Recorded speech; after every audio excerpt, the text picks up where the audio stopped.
प्रभ निर्विघ्नं कुरु देव सर्वकार्येषु सर्वदा लोकाभिरामं रणरङ्गधीरं राजीवनेत्रं रघुवंशनाथं कारुण्यरूपं करुणाकरन्तं श्रीरामचन्द्रं शरणं प्रपद्ये मनोजवं मारुततुल्यवेगं जितेन्द्रियं बुद्धिमतां वरिष्ठं वातात्मजं वानरयूथमुख्यं श्रीरामदूतं शरणं प्रपद्ये महायोगपीठे तटे भीमरथ्यां वरं पुण्डरीकाय दातुं मुनीन्द्रैः समागत्य तिष्ठन्तमानन्दकन्दं परब्रह्मलिङ्गं भजे पाण्डुरङ्गं वसुदेवसुतं देवं कंसचाणूरमर्दनं देवकी परमानन्दं कृष्णं वन्दे जगद्गुरुं कलावज्ञजीवोद्धरार्थावतारं कलां काकतिजोधिकामोदिवक्त्रं खलाणीशवादापनोदारभदक्षं समाधिस्थमूर्तिं भजे ज्ञानदेवं वचनायिका कमलापती माझी रंकाची विनंती करजोडी तो कधी काढी आपण असावे जवळ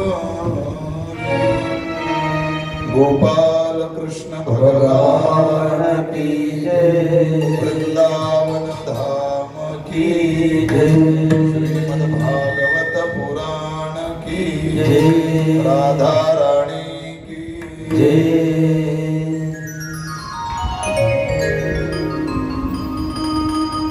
भगवान परमात्म्याच्या अपार असीम अपूर्व कृपेने साधू संत महात्म्यांच्या कृपा आशीर्वादाने आपल्या सगळ्यांच्या पुण्याईतून एकत्रीकरणातून इच्छेतून संपन्न होत असलेली वृंदावन धाम यात्रा आणि या यात्रेच्या निमित्तानं श्रीमद भागवत कथेची गेली 5 दिवस आपण श्रवण करत आहात. आजच्या कथेचा आपला 6वा आणि शेवटचा दिवस आहे, समारोपाचा दिवस आहे. काल आपण भगवान श्रीकृष्ण परमात्म्याचं गोकुळातलं आगमन बघितलं, तिथला आनंद आपण बघितला, देवाने केलेल्या लीला काही थोड्या आपण बघितल्या.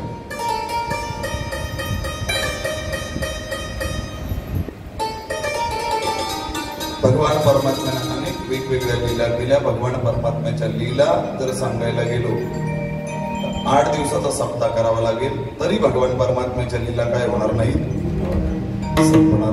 संपन्न होणार नाही. भगवान परमात्म्यानं वेणू लीला केली, गोवर्धन लीला केली. त्या प्रत्यक्ष गोवर्धन पर्वताचं आपण दर्शन घेऊन आलो. कालिया मर्दनाची भगवान परमात्म्याने लीला केली, वस्त्रहरणाची लीला केली. काही गोपिका यमुना मैयामध्ये नग्न अवस्थेमध्ये जलविहार करत होत्या, आंघोळ करत होत्या, स्नान करत होत्या. देवानं हे बघितलं आणि बघितल्यानंतर देवानं त्यांचे कपडे कदंबाच्या झाडावर काय करून ठेवले, लपवून ठेवले. त्यांचं स्नान उरकलं आणि आता नदीच्या पाण्याच्या बाहेर यायचंय म्हणून त्यांचं लक्ष नदीच्या किनाऱ्यावर ठेवलेल्या त्या कपड्यांकडे गेलं. अरे आमचे कपडे तर नाहीये, आता बाहेर कसं जायचं. लज्जा उत्पन्न झाली. काय करावं कळत नाही. मग लक्षात आलं की भगवान परमात्म्याने, भगवान श्रीकृष्णाने हे कपडे आमचे लपवून ठेवलेले. आता बरीचशी लोक नावं ठेवतात देवाला. कसला देव? आणि गोपिकांचे कपडे लपवून ठेवतो तो. का लपवून ठेवले त्याच्या पाठीमागचं शास्त्र आहे का? भगवान शुकाचार्य राजा परीक्षितला सांगतात, राजा यमुना मैया ही प्रत्यक्ष गंगा आहे, तीर्थ आहे ते. आणि तीर्थामध्ये नग्न अवस्थेमध्ये काय करायचं नाही, स्नान करायचं नाही. दोष लागतो, पाप लागतं. जलदेवतेचा शाप बसतो. आपलं धर्मशास्त्र असं सांगतं, घरी सुद्धा आंघोळ करताना मनुष्यानं नग्न अवस्थेमध्ये कधी आंघोळ करायची नाही. का? जलदेवतेचा काय बसतो, शाप बसतो, दोष लागतो. आणि म्हणून त्या गोपिकांना अद्दल घडावी म्हणून भगवान परमात्म्यानं काय केले होते, तर त्यांचे वस्त्र, त्यांचे कपडे कदंबाच्या झाडावर काय करून ठेवले होते, लपवून ठेवले होते. सर्व गोपिका जेव्हा भगवान परमात्म्याला शरण गेल्या, आणि शरण गेल्यानंतर मग त्यांनी वचन दिले की आता पुन्हा यमुना मैयामध्ये आम्ही नग्न अवस्थेमध्ये कधीच जलविहार करणार, स्नान करणार नाही. आणि मग भगवान परमात्म्याने त्यांचे कपडे काय करून दिले, घेऊन दिले. अशी वस्त्रहरणाची लीला. ज्या झाडावर, ज्या कदंबाच्या झाडावर भगवान परमात्म्याने ते वस्त्र लपवले होते, ते झाड बघितलं आपण, त्याला कपडा बांधला. तुम्ही बांधला का नाही बांधला? बांधला ना कपडा. ते कदंबाचं वृक्ष. भगवान परमात्म्याने वस्त्रहरणाची लीला केली, रासलीला केली, अनेक खोड्या भगवान परमात्म्याने केल्या. आणि मग जेव्हा आता आईला प्रत्यक्ष कळलं की नाही, खरंच आपला कृष्ण काय करतोय, खोड्या करतोय. मग आता आईने सांगितलं, बाळा आता तू इथं राहायचं नाही, आता कुठं तू शाळेत जायचं म्हणले. शाळेत खोड्या करायला लागलाय तू, आता शाळेत जायचं. पूर्वीच्या काळची शाळा कोणती? गाई वळायची. गोकुळातली शाळा म्हणजे कोणती शाळा? गाई वळणं ही त्यांची शाळा असायची त्या पोरांची. आणि म्हणून उद्या जाई राणा सवे घेऊन बोधना, कृष्णा उद्यापासून रानात जायचं. आणि मग भगवान परमात्मा काही मोजक्या गायी घेऊन त्या सर्व गोपाळांच्या मित्रांसोबत आणि रानामध्ये जायचा. वनामध्ये गेल्यानंतर छानपैकी खेळ खेळायचे. हुतुतू, लगोरी, हमामा, उंबरी असे अनेक वेगवेगळ्या प्रकारचे भगवान परमात्म्यानं आपल्या गोपाळांच्या सोबत खेळ खेळावे. दुपारची वेळ झाली का भगवान परमात्म्यानं सगळ्या शिदोऱ्या सगळ्यांच्या एकत्र करायच्या. कोणाची चटणी भाकरी तर कोणाची पुरणपोळी. देव सर्वांच्या शिदोऱ्या एकत्र का करायचा, तर कोणाच्या शिदोरीमध्ये भेद राहता कामा नाही. कारण काही गरीब घरातले गोपाळ होते, त्यांची चटणी भाकरी, कांदा भाकरी आणि काहींची पुरणपोळी. कोणाच्याच जीव, आपण सर्वजण एक आहोत. एक असताना जर त्याचं भारीतलं याचं हलकं तर तो भेद निर्माण होईल. तो भेद दिसू नये म्हणून देवानं सगळ्यांच्या शिदोऱ्या घ्याव्यात, त्या एकत्र कराव्यात, कालवाव्यात. आणि मग देवानं स्वतःच्या हाताने तो काला काय करावा, इतरांना, सगळ्या गोपाळांना तो वाटावा. त्या काल्याचा एक अभंग आहे, एवढा अभंग आपण म्हणू आणि मग पुढच्या चरित्राला आपण सुरुवात करूया. सर्वांनी माझ्या मागे म्हणा.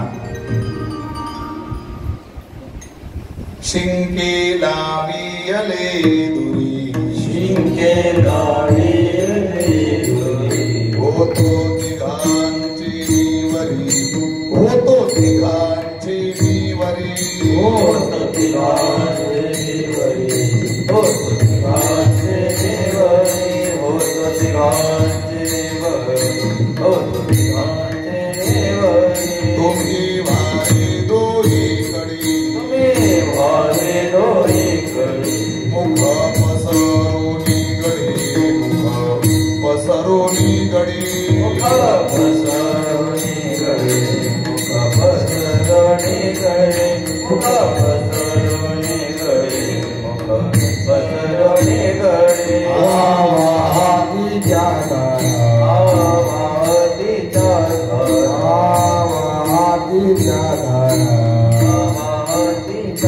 त्यारे डोईच्या पोपरा त्यारे डोईच्या पोपरा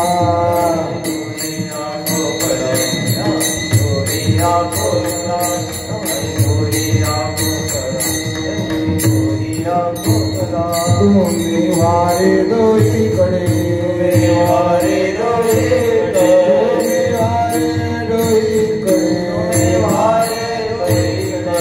मुख पसारुणीकडे मुख पसारुणीकडे मुख पसारुणीकडे मुख पसारुणीकडे मुख पसारुणीकडे मुख पसारुणीकडे तुका म्हणे हाती ठोका म्हणे हाती ठोका म्हणे हाती ठोका म्हणे हाती ठोका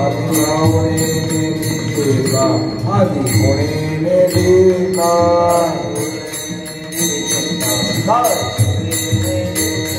आणि कौरो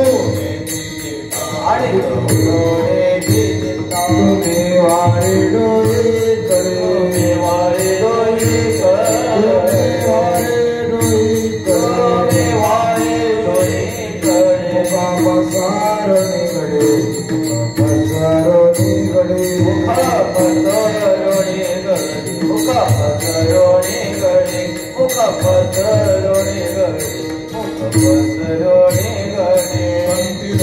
कृष्णमणी अवघातनी प्रकाश अवघातनी प्रकाश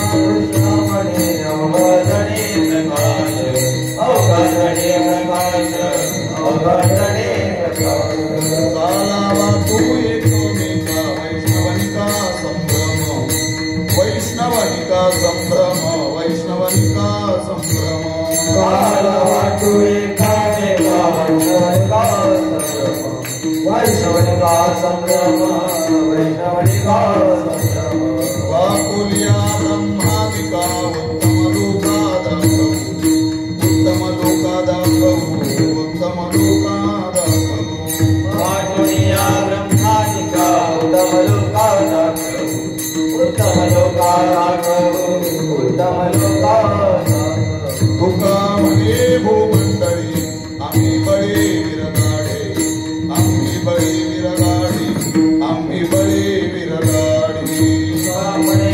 भूमंडळी आम्ही बळे आम्ही बळे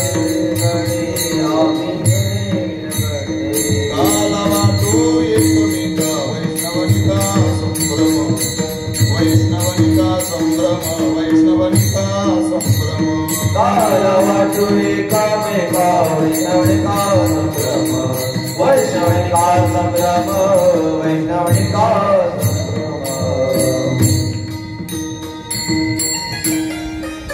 सगळ्या गोपाळांना भगवान परमात्म्याचा काला द्यावा. हाच काला खाण्याकरता स्वर्गातले देव आपण हा काला खायला जाऊ म्हणून सगळे स्वर्गातले देवांनी ठरवलं आपण काला खायला जाऊयात. पण काय केलं देवाने? सगळे देवांनी विचार केला आपण जर गेलो तर ते देव आपल्याला ओळखील, काला मिळणार नाही. एका देवाने युक्ती काढली, म्हणले आपण एक काम करू, आपण माशाचं रूप घेऊ आणि माशाचं रूप घेऊन आपण यमुनीच्या पाण्यामध्ये जाऊन थांबूया, तर बरोबर आपल्याला काला खायला मिळेल. म्हणले मासे होऊन यमुनीच्या पाण्यात जाऊन आणि कसं काय काला खायला मिळेल?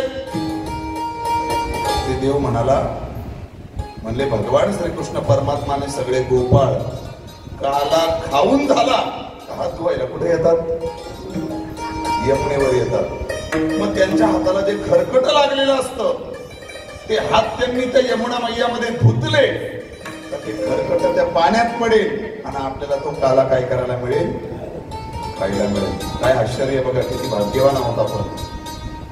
काला खाण्याकरता स्वर्गातले देव स्वर्गीचे अमर इच्छिताती देव स्वर्गीचे अमर इच्छिताती देव स्वर्गीचे अमर इच्छिताती देव स्वर्गीचे अमर इच्छिताती देव स्वर्गीचे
आम्हाला काला खायला मिळावा म्हणून स्वर्गातले देव आपलं देव पण सोडून ना काय बनायला तयार आहेत, मासे बनायला तयार आहेत. मासे देवाच्या लक्षात आलं काही स्वर्गातले देव सगळे यमुनेमध्ये काय होऊन बसले, मासे होऊन बसले. म्हणून तुम्ही या यमुना मैयामध्ये कोणीच मासेमारी करत नाही. इथे कोणताही माणूस मासेमारी करत नाही. का? कारण यमुना मैयातले मासे म्हणजे प्रत्यक्ष कोण आहे, स्वर्गातले देवदेवता आहे. मग त्याच्यात इंद्र आहे, त्याच्यात ब्रह्मदेव आहे, त्याच्यात अग्निदेवता आहे, हे सगळे देवता आहे. त्यामुळे इकडे कोणीच यमुना मैयामध्ये कोणीच मासेमारी करत नाही, कोणीच मासेमारी. देव चतुर आहे, देवानं ओळखलं काही सगळे स्वर्गातले देव काला खाण्याकरता कुठं आलेले, यमुना मैयामध्ये मासे होऊन बसलेले. मग सगळा काला खाऊन झाला आणि भगवान परमात्मा गोपाळांना म्हणाला, पोरांनो आज यमुनेत हात धुवायचे नाही, आज यमुनेत हात धुवायचे नाही, यमुनेत हात धुवायचे नाही. मग देवा हात कुठं धुवायचे आज? आज यमुनेत हात धुवायचे नाही. आज एक काम करा, आज म्हणले हात न धुता आपल्या टेरीला हात पुसा म्हटले. आज आज हात धुवायचे नाही. का बरं काला खाऊ दिला नसेल भगवान परमात्म्याने स्वर्गातल्या देवांना? तर त्याचं कारण आहे, काला खाण्याकरता देव होऊन चालत नाही, त्याला वारकरी व्हावं लागतं. काला खाण्याकरता देव होऊन चालत नाही. देव हे अहंपणाचं लक्षण आहे. मी इंद्र आहे, मी ब्रह्मदेव आहे, हे अहंपणाचं लक्षण आहे. म्हणून तुकोबाराई म्हणाले, देवा आम्हाला वैकुंठात नको, आम्हाला नको तुझा वैकुंठ. का वैकुंठ नको?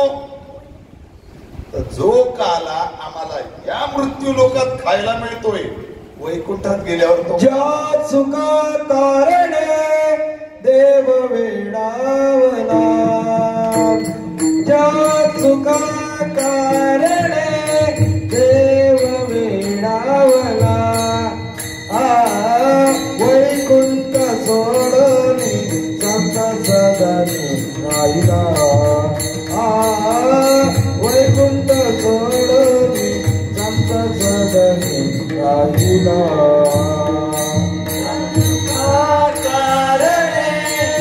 देव वेडावला, ज्या चुका कारणे देव वेडावला,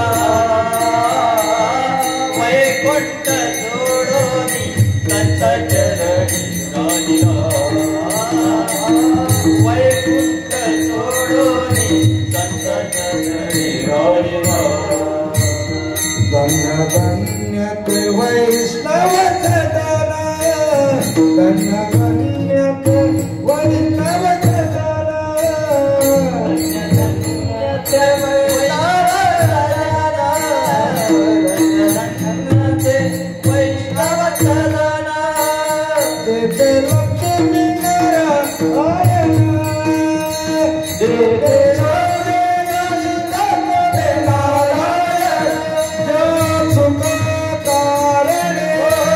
देव वेडावला,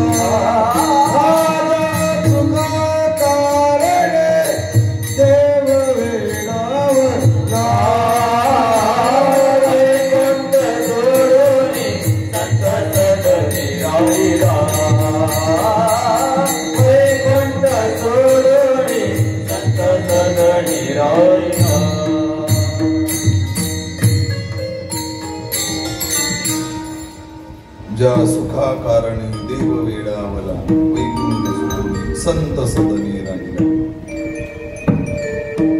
तुकोबाराय देवाला सांगतात, देवा आम्हाला तुझा वैकुंठ नको. का? वैकुंठित यायचे नाही, वैकुंठित यायचे नाही, वैकुंठित यायचे नाही, वैकुंठित यायचे नाही, वैकुंठित यायचे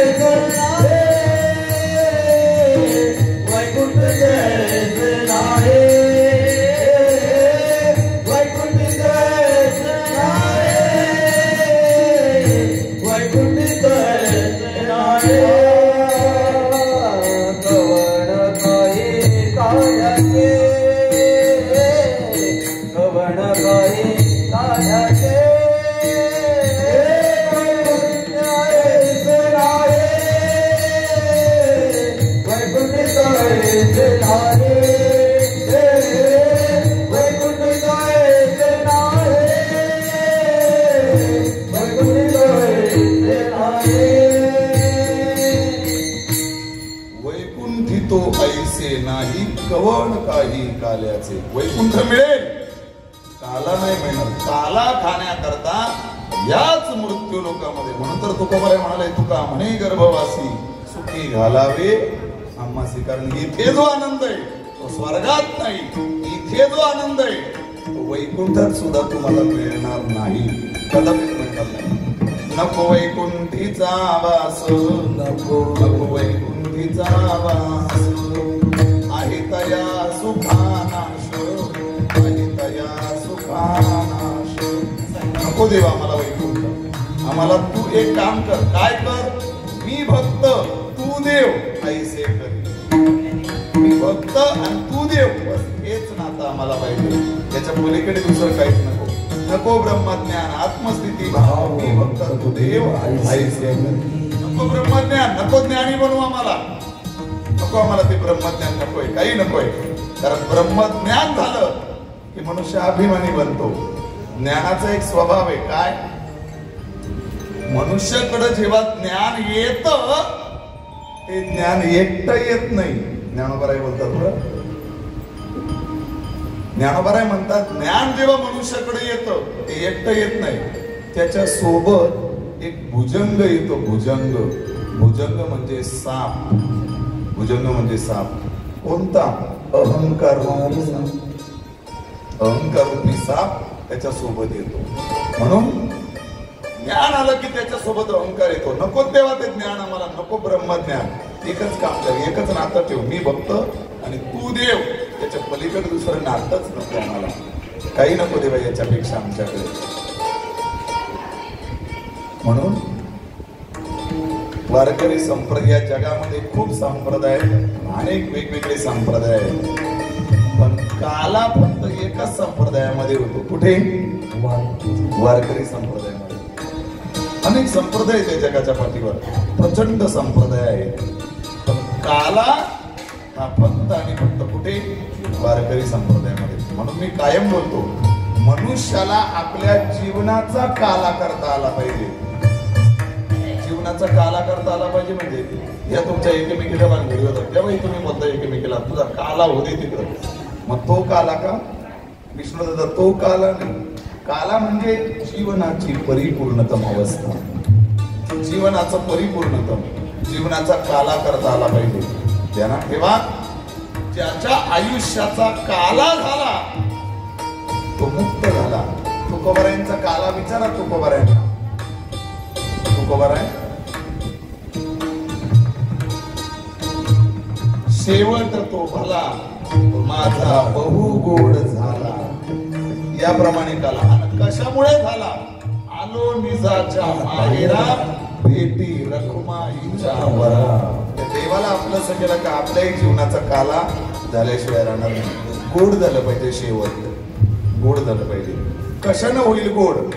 काकड्यामध्ये फारे गोड प्रमाणे शेवट गोड करायचंय. मग काय करावं लागेल? काय प्रमाणे शेवट गोड करायचंय? मग वासुदेवामध्ये गोड प्रमाणे. काही थोडा बहुत मार्ग करा भक्ती भाव धरा बळकट तन मन ध्यान द्याला बोलिया नीट कशासाठी हे सगळं जरी करणे असेल गोड शेवट का राम राम स्मरा हरी आयुष्याचा शेवट गोड व्हावा अर्थात काला व्हावा असं वाटत असेल तर त्याला हे करावं लागेल त्याला हे करावं म्हणून काला त्यालाच मिळतो जो वारकरी आहे त्याला वारकरी व्हावं लागेल आणि या मृत्यू लोकात त्याला जन्म घ्यावा लागेल वैकुंठात राहून स्वर्गात राहून त्याला काला कदापिच मिळणं शक्य नाही देवाने आपल्या गोपाळांसोबत काला केला भगवान परमात्मा आता 11 वर्षाचे झाले किती वर्षाचे 11 वर्ष वय झालं देवाचं कंस एक राक्षस पाठवत राहिला देवानं त्या एक राक्षसाचा निपात करावा कंसाच्या लक्षात आलं आपला शत्रू काही मरत नाही मग कंसाला एकाला सूचना केली काय सूचना केली मार्गदर्शक खूप मार्गदर्शक असतात आयुष्यामध्ये ध्यानात ठेवा आयुष्यामध्ये मार्गदर्शक चांगला असायला पाहिजे वाक्य नीट माझं ध्यानात ठेवा आणि एवढे एक वाक्य कायम ध्यानात ठेवा विसरू नका तुमचा जय आणि पराजय हा तुमच्या मार्गदर्शकावर अवलंबून असतो 100 कौरव होते तरी देखील त्यांचा पराजय झाला का त्यांचा मार्गदर्शक चुकीचा होता कोण शकुनी मामा मार्गदर्शक 100 कौरव असूनही पराजय झाला कारण चुकीचा मार्गदर्शक होता कोण शकुनी मामा आणि 5च पांडव होते पण तरी देखील त्यांचा विजय झाला कारण त्यांचा मार्गदर्शक श्रीकृष्ण भगवान परमात्मा होता श्रीकृष्ण भगवान परमात्मा म्हणून जीवनामध्ये मार्गदर्शक कोण यावर तुमच्या जीवनाची सफलता अवलंबून असते कायम ध्यानात ठेवा काय सांगतो तू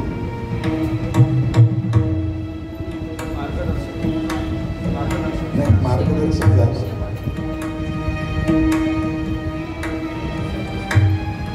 कंसाचा मार्गदर्शक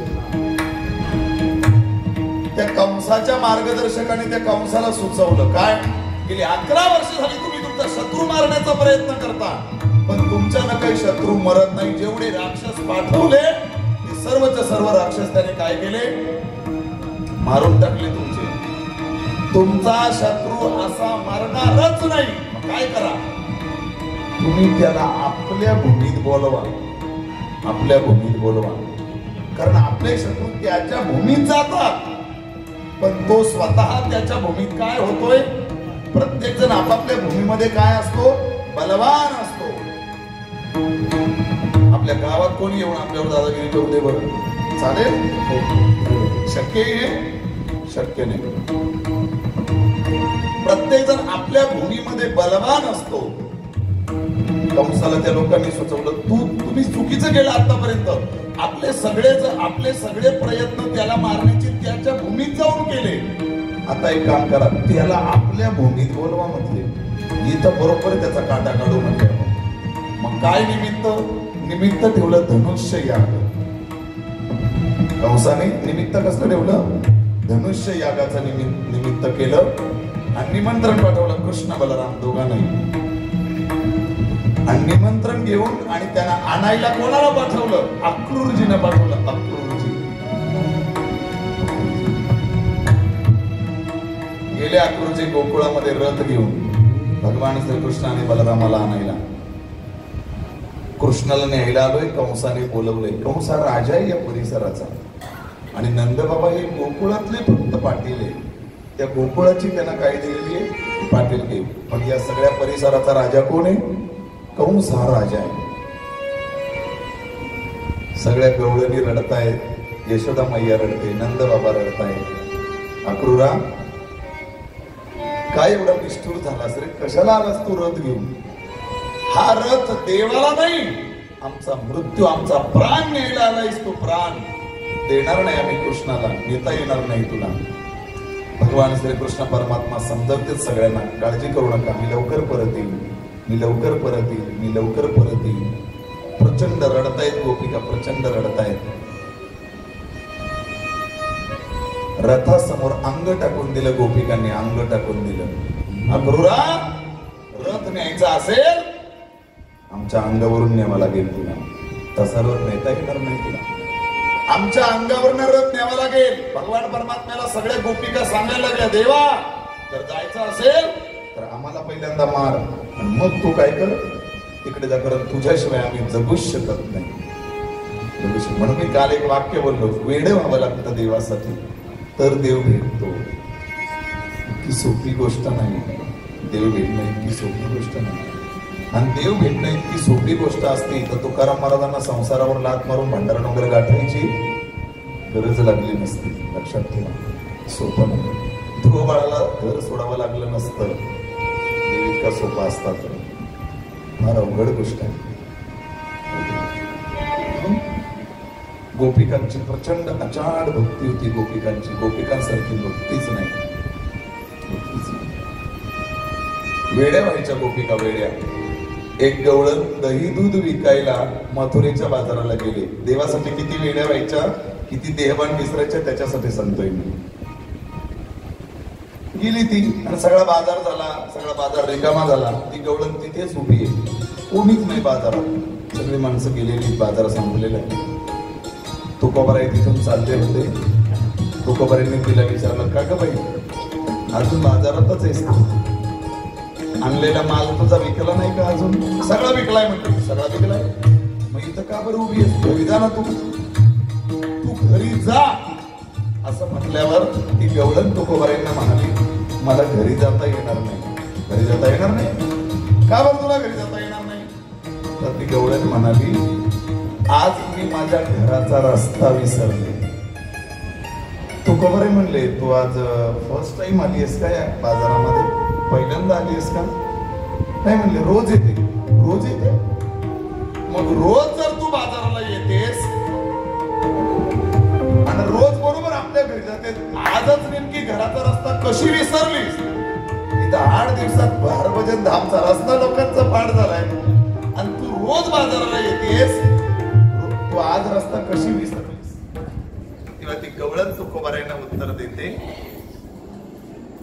मै भोली घर जाने बाट, गोरस बेचनी आई हाट.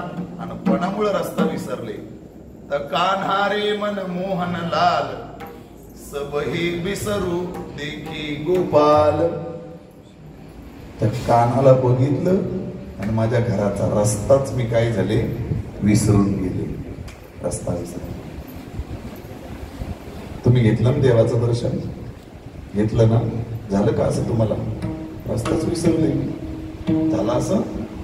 ज्या दिवशी मंदिरात जाल आणि मंदिरात दर्शन घेतल्यानंतर तुम्ही तुमच्या घराचा रस्ता विसराल, समजायचं माझा परमार्थ आज सफल झालाय. तुकोबाराय बोलले, आता कोठे धावे मन तुझे चरण देखिया. देवा तुझं चरण बघितलं तर आता माझं मन कुठंच धावत नाही. खरं दर्शन याला म्हणतात. एक गवळण तर दही दूध तूप लोणी विकायला गेली मथुरेच्या बाजाराला. डोक्यावर तिच्या दही दूध तूप लोणी आहे, पण आवाज काय देते? गोविंद घ्या कोणी दामोदर घ्या, गोविंद घ्या दामोदर घ्या, तव तव हसती मथुरे जागे. त्या मथुरेच्या गवळणी हसायच्या, काय हे कसला पदार्थ गोविंद दामोदर, हे कसला पदार्थ हिने विकायला आणलाय?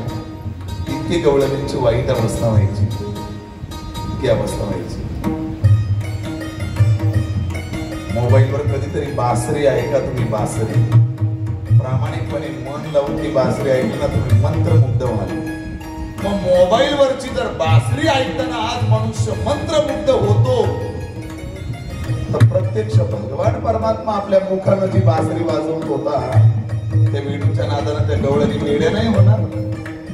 वृंदावनी वे वेणू गवनाचा माई वाजे वेणू नादे गोवर्धनु गाजे वेणू नादे गोवर्धनु गाजे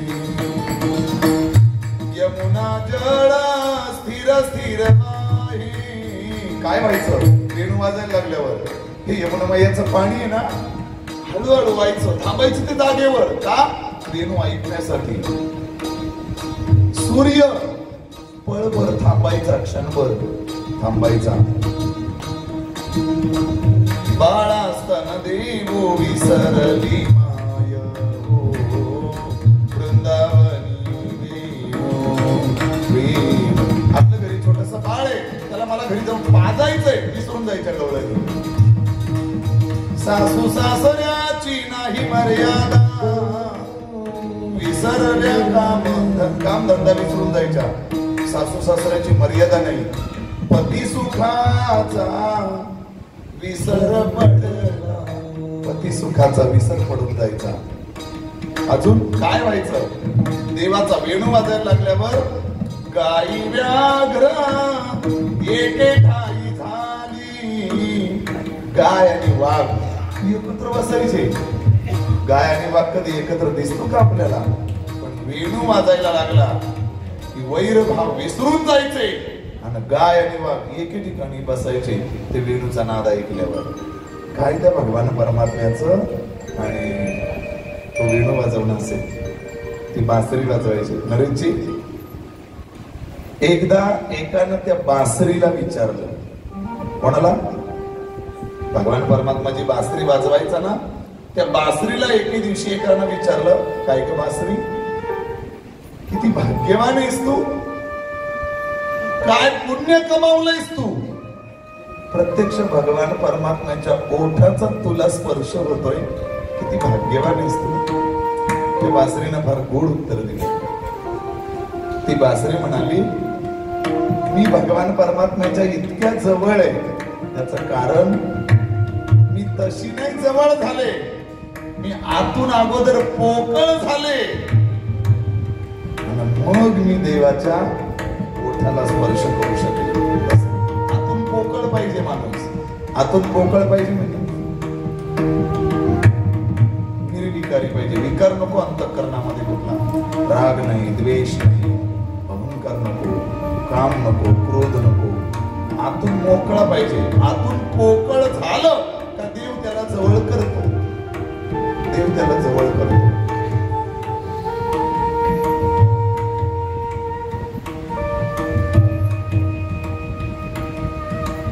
त्या गवळणी रडतात. अंग टाकून दिलं गोकुळामध्ये. सगळ्या गवळणींनी अंग टाकून दिले. देहभान विसरून गेल्या. कृष्णाला नेऊ नको साक्रूरा, तो कंस चांगला नाहीये, तो भगवान पर आमच्या कृष्णाचा घात करेल, आम्हाला मिळणार नाही आमचा कृष्ण. भगवान परमात्मा सगळ्यांना समजवत आहे. यशोदा मैया रडते. 11 वर्षाचं बाळ आहे. 11 वर्षाचं बाळ धनुष्य यागासाठी कंसाबरोबर युद्ध करण्यासाठी निघालंय. सगळेजण प्रचंड रडतायत, प्रचंड रडतायत. मी त्या दिवशी बोलून गेलो. गोपिका इतक्या रडल्या, इतक्या रडल्या, इतक्या रडल्या की अश्रूंच्या पाठच्या पाठ वाहायला लागले. पाठच्या पाठ. त्यामुळे 2 गोष्टी झाल्या. कोणत्या गोष्टी?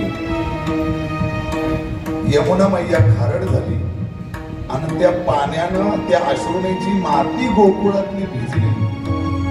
ईश्वर भगवान परमात्म्याने आपल्या कपाळी ते चंदन म्हणून ती ओली माती लावली, म्हणून त्याला नाव पडलं गोपी चंदन. काय नाव पडलं?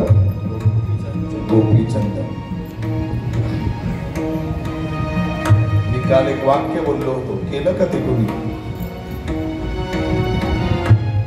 काय बोललो होतो निकिता? मी का कांचनताई काय बोललो होतो?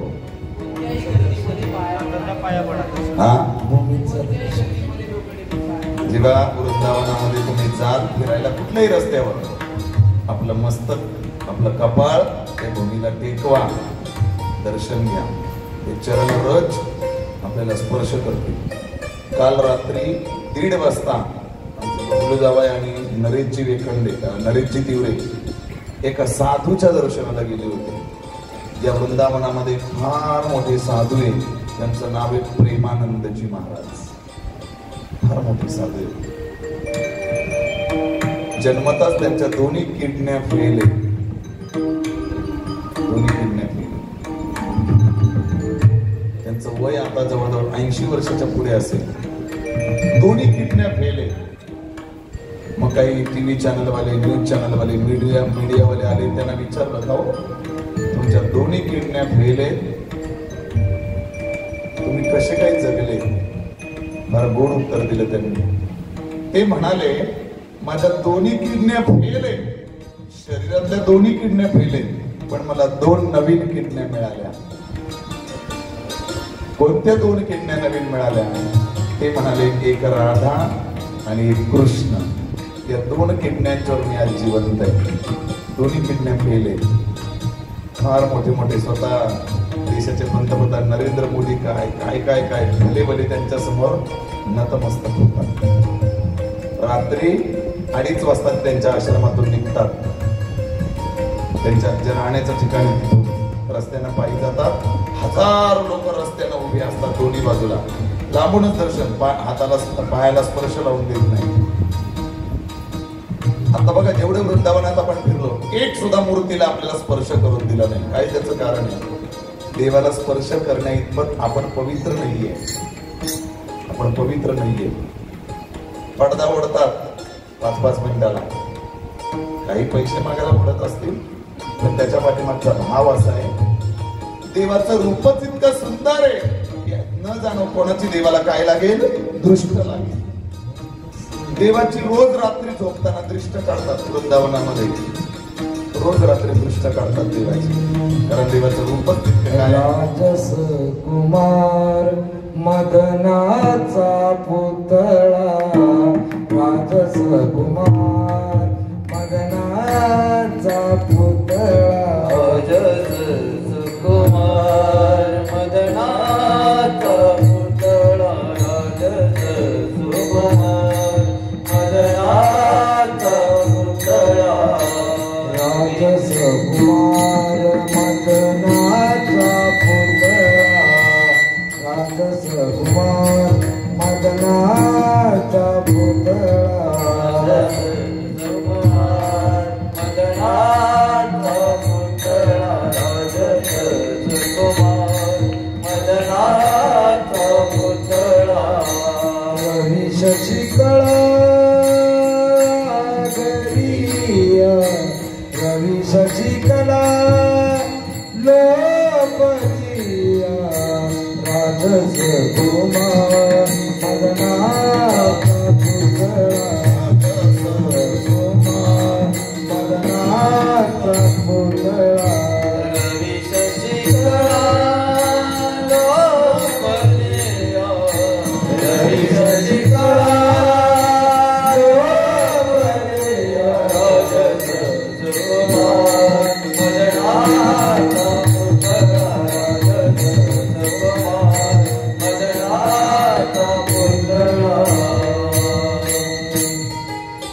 राजस सुकुमार मदनाचा पुतळा, रवी शशिकळा लोपलिया म्हणून दृष्ट काढतात.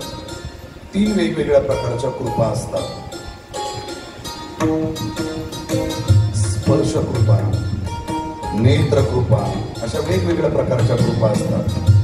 आता जे आपण देवाचं दर्शन घेतो, देवाच्या डोळ्यात डोळे घालून बघायचं असतं, ती नेत्र कृपा असते.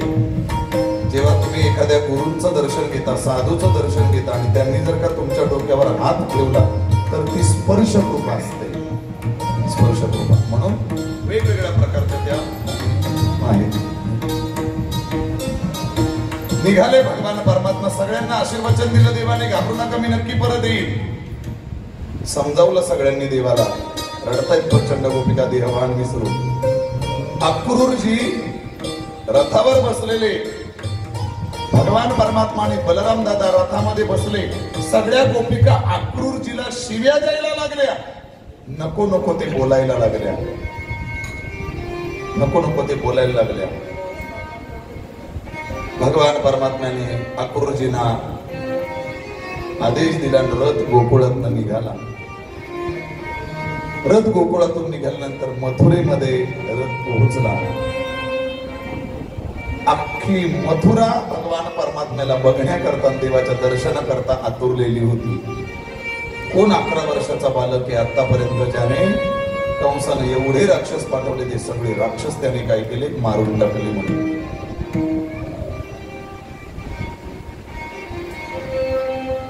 कंसाच्या राजमहालामध्ये प्रवेश होतो. कुब्जा भेटली देवाला. कुब्जा, ही कुब्जा मागच्या जन्मातली कोण आहे? कोण आहे? ती कैकेयीची दासी मंथरा. मंथरा, ती मंथरा दासी, ती या जन्मात कोण झाली होती? कुब्जा दासी. बऱ्याच ठिकाणी वागलेली होती ती. कृपा केली देवानं तिच्यावर. त्या मंथरेने देवाला चंदन लावलं.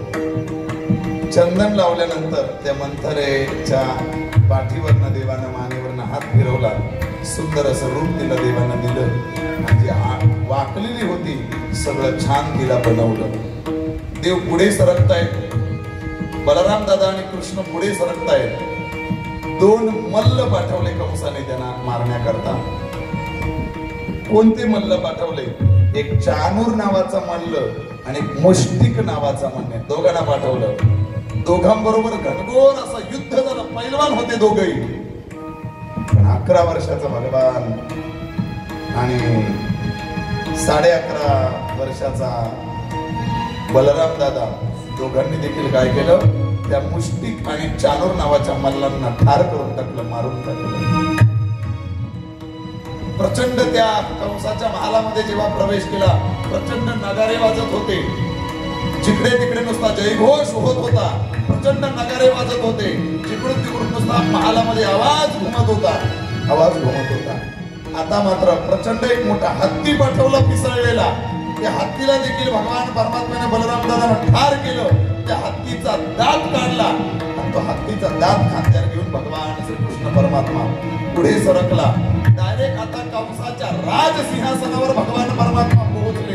कंसाला आपल्या खाली खेचलं. कंसाला मुकुट बाजूला पाडला.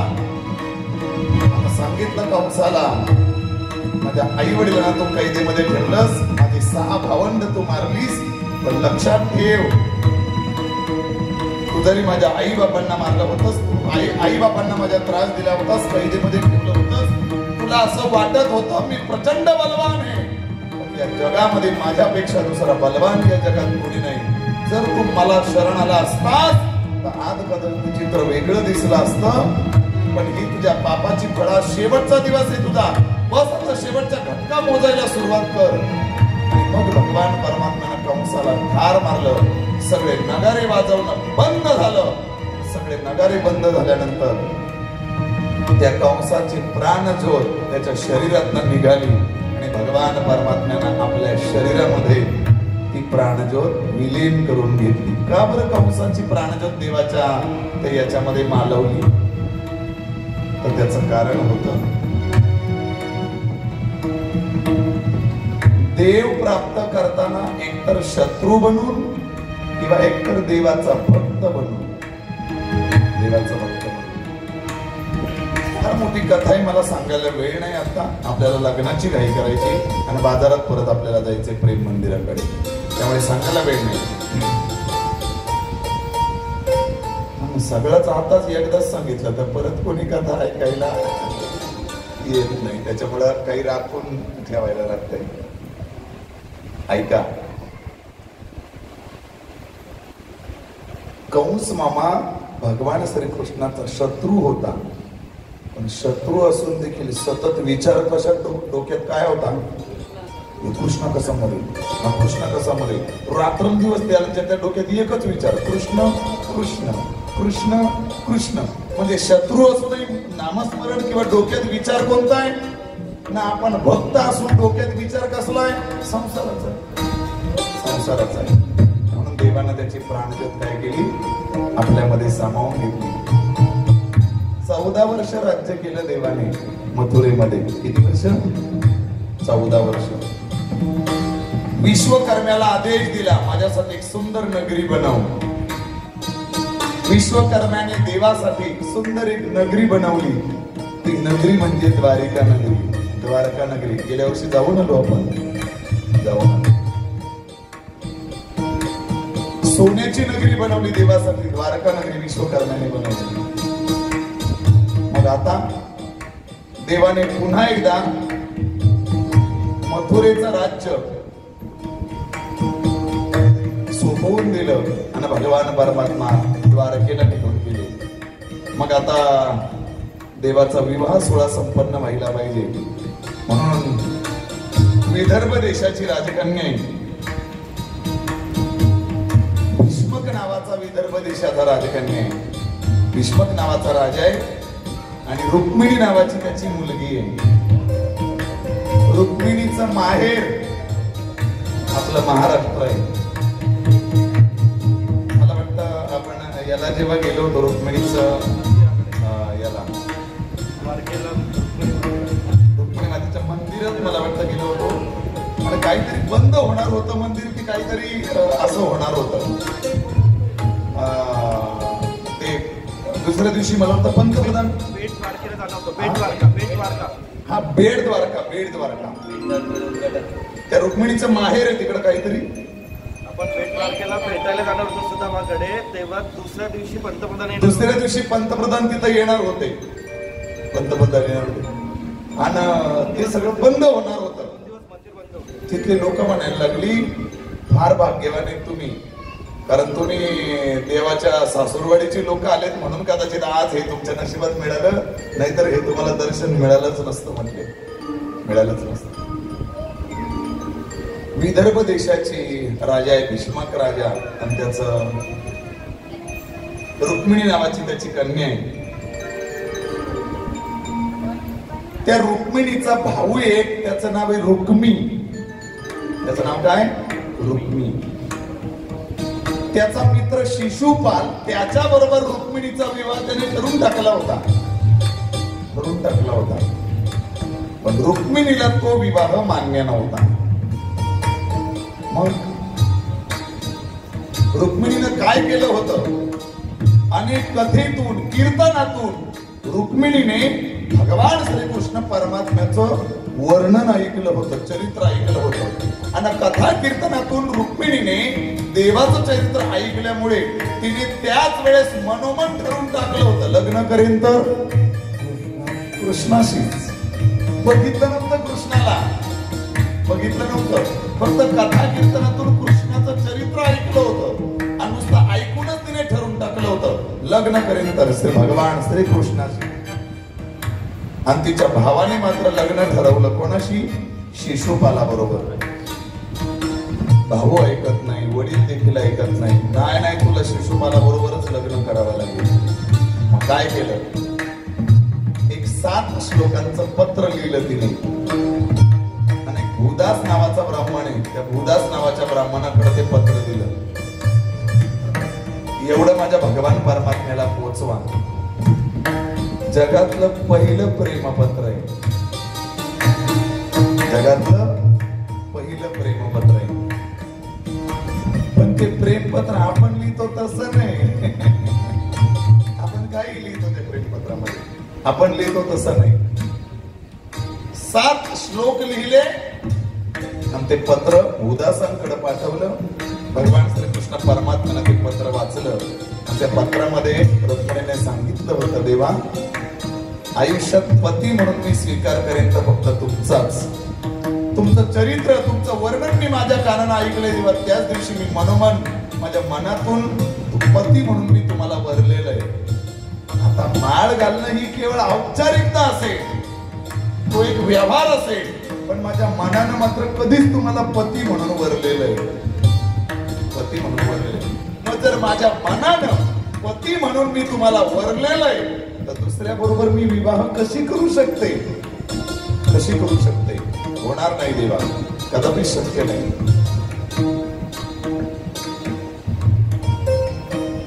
आमच्याकडे लग्नाच्या 2 दिवस अगोदर आमच्या गावाच्या बाहेर एक देवीचं मंदिर आहे. नवरीला देवीच्या दर्शनासाठी तिथे नेत असतात. देवा या वेळेला मला नेणार आहे, तुम्ही त्या वेळेला तिथे हजर व्हा. मी प्रदक्षिणा करण्याचं नाटक करेन. मी प्रदक्षिणा करण्याकरता मंदिराच्या मागे, तुम्ही मागे उभे राहा, बस तिथून मला घेऊन जा देवा, असं रुक्मिणीने सांगितलं. भगवान परमात्म्याने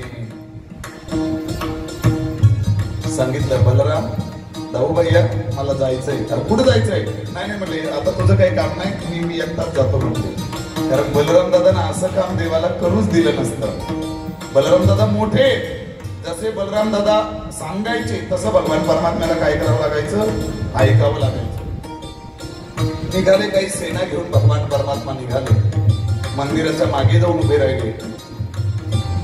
त्या नवरीला घेऊन देवीच्या दर्शना करतात. तुमच्याकडे पद्धत आहे का? आमच्याकडे पद्धत आहे, उठण्याच्या दिवशी नवरदेव असेल किंवा नवरी असेल, त्याला कुलदेवाच्या, गावातल्या हनुमानाच्या, देवीच्या दर्शनाला त्याला सुपारी, तांदूळ सुपारी घेऊन काय करतात? त्याला पाठवतात. असं घेते का नरेंद्रजी? तुम्ही गेले होते ना? तर त्यामुळे ते पाठवतात. रुक्मिणीला घेऊन काही कलवरे तिच्या सोबत आहे आणि ती गेली. तिथे गेल्यानंतर देवीचं दर्शन घेतलं आणि देवीला सांगितलं, देवी आई माफ कर मला, पण मी मनोमनते भगवान श्रीकृष्ण परमात्म्याला माझा पती म्हणून वरलंय, मी दुसऱ्या बरोबर विवाह करतो. तो व्यभिचार करेल, तो व्यभिचार करेल माझ्याकडून, म्हणून मला सहकार्य करतो. प्रदक्षिणा करण्याकरता पाठीमागे गेली. भगवान परमात्मा रथ घेऊन उभेच होते. पाठीमागे गेल्याबरोबर भगवान परमात्म्याने रुक्मिणीला उचललं, रथामध्ये बसवलं आणि वायू वेगाने भगवान परमात्म्याचा रथ निघाला. द्वारकेमध्ये पोहोचले. आता लग्न करायचं म्हणजे आई वडिलांना बोलवावं लागेल. गोकुळामध्ये निरोप दिला. यशोदा मैया, नंद बाबा वगैरे सगळे, वसुदेव, देवकी सगळे, त्यांचे मित्र, गोपिका सगळ्यांना आमंत्रण दिलं. सगळ्यांना घेऊन आले द्वारकेमध्ये आणि द्वारकेमध्ये प्रचंड थाटामाटामध्ये सगळे देव स्वर्गातले आलेले होते आणि द्वारकेमध्ये अत्यंत थाटामाटामध्ये भगवान श्रीकृष्ण परमात्मा आणि रुक्मिणी मातेचा विवाह संपन्न झाला. तोच विवाह आज आपण या ठिकाणी संपन्न करणार आहोत. प्रथमतः नवरदेवाला पाठवा आणि मग काही कलवऱ्यांनी नवरीला घेऊन या. मध्ये थोडीशी जागा सोडा.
नाचा आता नाचा नवारी झाली ग देवाची नवारी झाली ग देवाची नवारी झाली ग देवाची नवारी झाली ग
दिसायला होती लाखात मकराजाची लाडाची रे दिसायला होती लाखात मकराजाची लाडाची नवरी झाली ग लाडा लाडाने नवरी झाली ग कृष्णदेवाची नवरी झाली ग कृष्णदेवाची नवरी झाली ग कृष्णदेवाची नवरी झाली ग अशी रुक्मिणी नवरी झाली ग अशी रुक्मिणी नवरी झाली ग कृष्णदेवाची नवरी झाली ग कृष्णदेवाची नवरी झाली ग कृष्णदेवाची नवरी झाली ग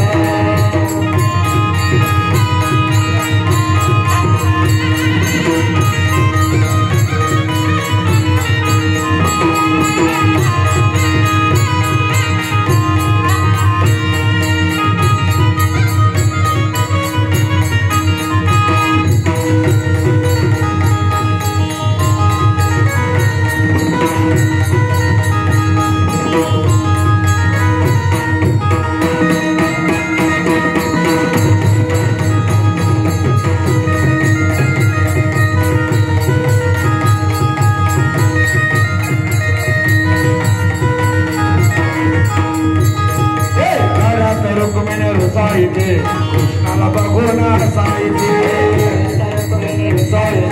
कृष्णाला बघून हसायचे घरात रुक्मिणी रुसायचे कृष्णाला बघून हसायचे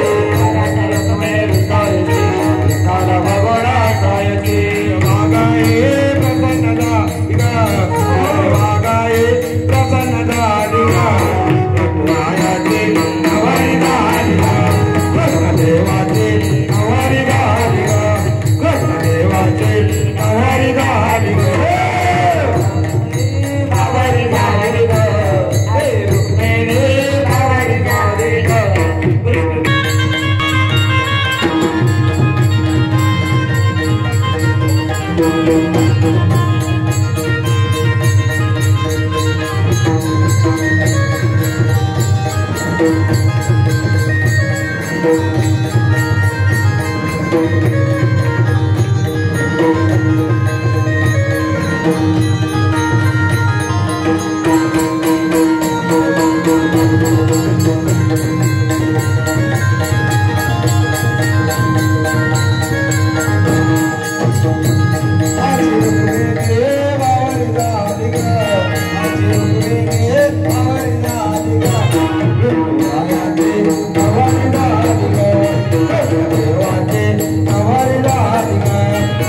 देवाचे नवरी झाली ग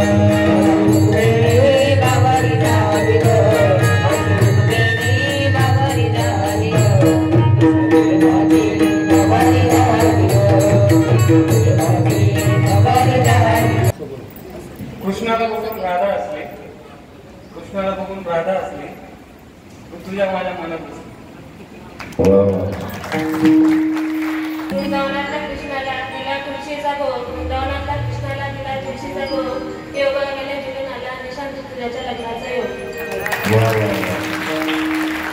यमुनेच्या नदीकाठे कृष्णाचं मंदिर, मंदिराची पडली सावली, वामनरावांना जन्म देणारी धन्य ती माऊली. मला माहित नाही शहापूर तालुक्यात कोणती महिला कीर्तन करत नव्हती. त्यावेळेस शहापूर तालुक्यामध्ये पहिल्या महिला कीर्तनकार म्हणून ज्यांचं नाव आहे ते आमच्या कांचनताई धसाडे आपल्या सोबत आहेत. आपल्या शहापूर तालुक्यातल्या पहिल्या महिला कीर्तनकार आहेत त्या. आता चिकार झाल्यात काही त्यात वाद नाही, पण शहापूर तालुक्यातल्या पहिल्या महिला कीर्तनकार ते एक सुंदर नाव घेतील कांचनताई. उभ्या राहताई, सगळ्यांना दिसल्या पाहिजे तुम्ही कोण आहेत त्या. झुल झुमराचं फुल उंबराचं, कळी चाफ्याची लेक बापाची, राणी भरताराची. भरतार म्हणले नाही, वंज म्हणतात पण वंजला कधी गेले नाही. वंजाची बैल झुंजला आली, पिवल्या शालीत पितांबरी आली. बबलूरावांचं नाव घेते, रामांसाठी केलं रागाचं पाणी आणि आले वृंदावनाच्या वनी. मातेचा सुंदर असा विवाह सोहळा या ठिकाणी संपन्न झाला. 7वा दिवस आहे आता. कशाचा? आपल्या कथेचा नाही, कोणाचा? ही कथा कुठे चालू आहे म्हणजे कोण कोणाला सांगताय? विसरले सगळे तुम्ही. भगवान शुकाचार्य राजा परीक्षितीला सांगतात, ज्याला शाप बसलेला आहे का 7व्या दिवशी तक्षक नावाचा साप जाऊन तुझा मृत्यू होणार आहे. 7वा दिवस उजाडला. 7व्या दिवसाची कथा संपन्न झाली आणि मग भगवान शुकाचार्य राजा परीक्षितीला विचारतात, राजा आता मला जावं लागेल, कारण जोपर्यंत मी इथे आहे तोपर्यंत तक्षक नावाचा साप येऊ शकणार नाही. जिथं साधू आहे तिथं काळाला अजिबात परवानगी नाही. म्हणून मला आता जावं लागेल. शेवटचं काय मागायचं असेल तर मागून घे. काही नाही शुकाचार्य, मला तुमचे दर्शन घेण्याची इच्छा आहे. काही मागण्यासारखं शिल्लक ठेवलं नाही, आता काही मागायचं नाही मला. आता तुमचं दर्शन घ्यायचंय. भगवान शुकाचार्यांचं राजा परीक्षितीने दर्शन घेतलं. मस्तकावर हात शुकाचार्याने ठेवला. जसा मस्तकावर हात ठेवला तसं प्रत्यक्ष भगवान परमात्म्यानं राजा परीक्षितीला काय दिलं? दर्शन दिलं. खर तर राजा कधीच गेलेला होता. आता राजा उरला होता तो फक्त या शरीरानं. नावाला तक्षक नावाचा साप येणार होता, त्याला दंश करणार होता. निमित्त म्हणून राजाला मारायचं होतं. निमित्त म्हणून मारायचं. कारण ऋषीचा शाप खोटा ठरला असता ना, तसं झालं नसतं. तर ऋषीचा शाप खरा ठरवायचा होता. राजा कधीच निज धामाला निघून गेलेला होता.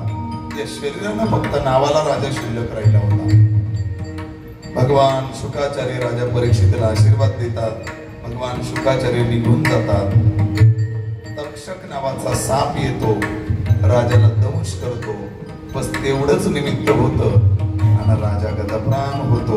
भगवान परमात्म्याच्या निजधामापर्यंत जाऊन राजा पोहोचतो आणि श्रीमद भागवत कथेचा या ठिकाणी समारोप संपन्न होत असतो. या कथेमध्ये वक्ता म्हणून सांगण्यामध्ये माझ्याकडनं काही दोष घडला असेल आणि श्रोता म्हणून तुमच्याकडनं काही ऐकताना दोष घडला असेल तर तो दोष निघून जावा, निवृत्त व्हावा याकरता भगवान शुकाचार्य एक मंत्र सांगतात. सर्वांनी दोन्ही हात वर करा. माझ्या मागे तो मंत्र सर्वांनी म्हणायचा आहे. हरये नमः.